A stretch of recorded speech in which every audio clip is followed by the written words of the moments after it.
Livro Emanuel, capítulo 23. A saúde humana. Justifica-se o esforço dos experimentadores da medicina tentando descobrir um caminho novo para atenuar a miséria humana. Todavia, sem abstrairmos das diretrizes espirituais que orientam os fenômenos patogênicos nas questões das provas individuais, temos a necessidade de reconhecer a imprescindibilidade da saúde moral antes de atacarmos o enigma doloroso e transcendente das enfermidades físicas do homem. A renovação dos métodos de cura.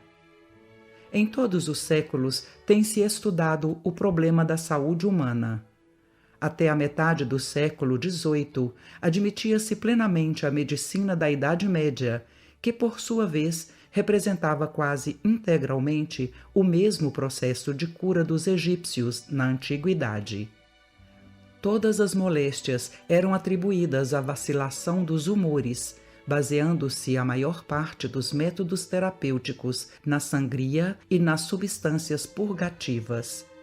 No século XIX, as grandes descobertas científicas eliminaram esses antigos conhecimentos.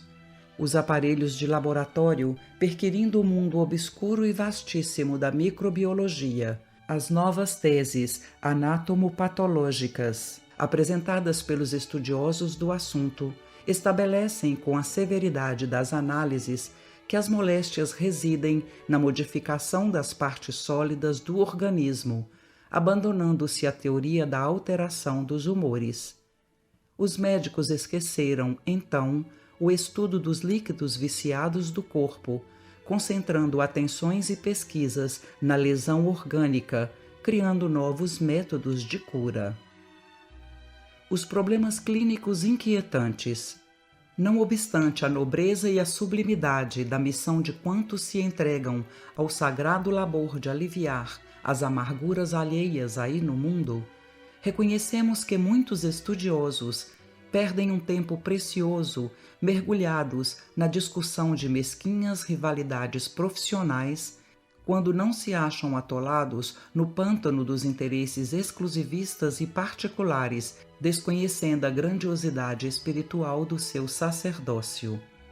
O que se torna altamente necessário nos tempos modernos é reconhecer-se acima de todos os processos artificiais de cura da atualidade o método indispensável da medicina natural com suas potencialidades infinitas.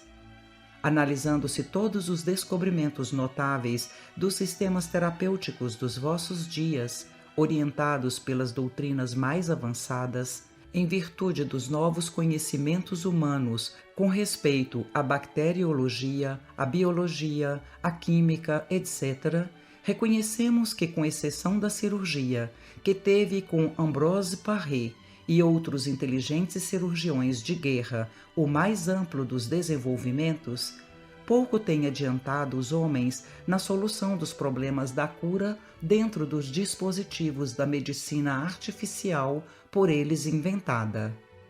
Apesar do concurso precioso do microscópio, existem hoje questões clínicas tão inquietantes como há 200 anos.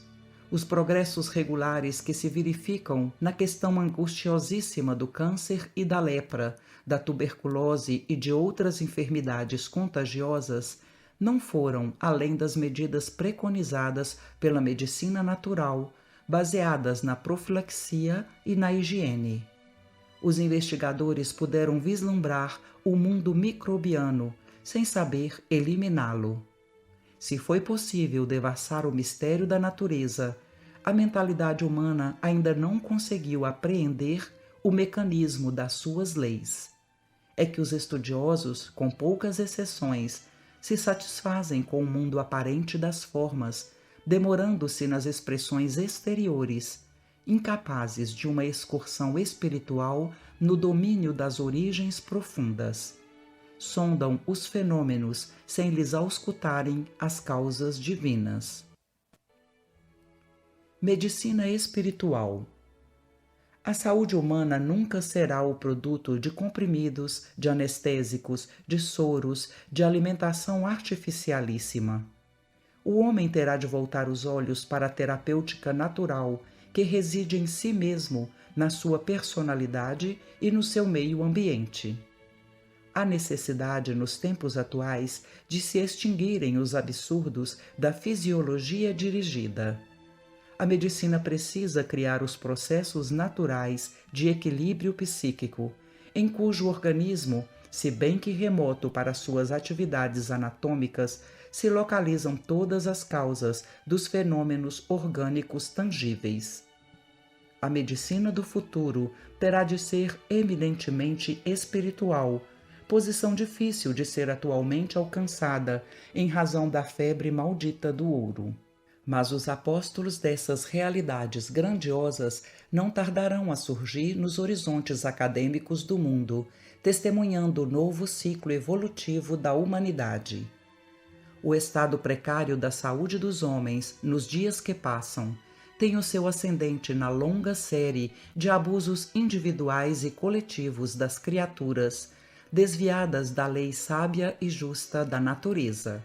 A civilização, na sua sede de bem-estar, parece ter homologado todos os vícios da alimentação, dos costumes, do sexo e do trabalho. Todavia, os homens caminham para as mais profundas sínteses espirituais.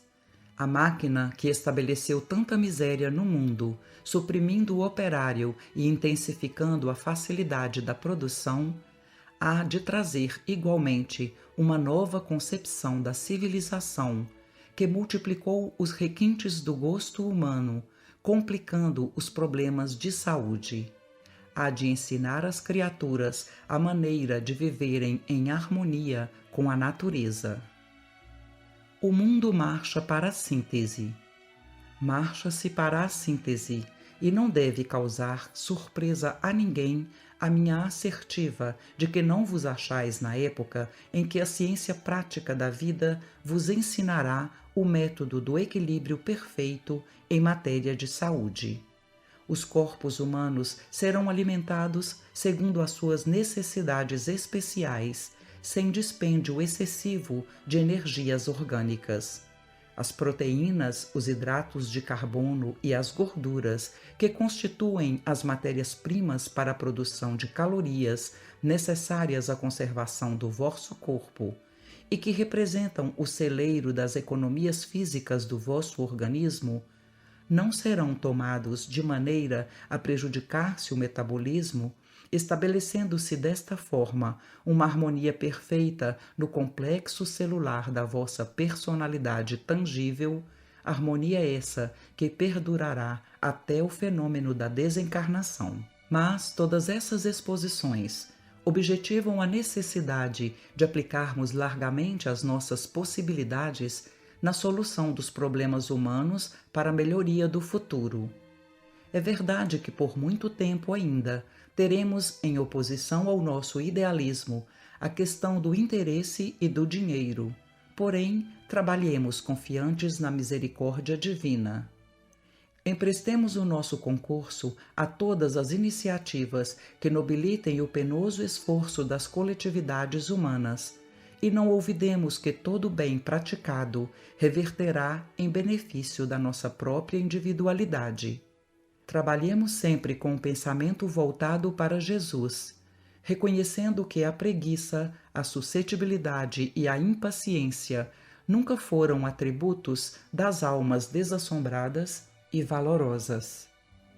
Psicografia de Francisco Cândido Xavier, ditado pelo Espírito Emmanuel.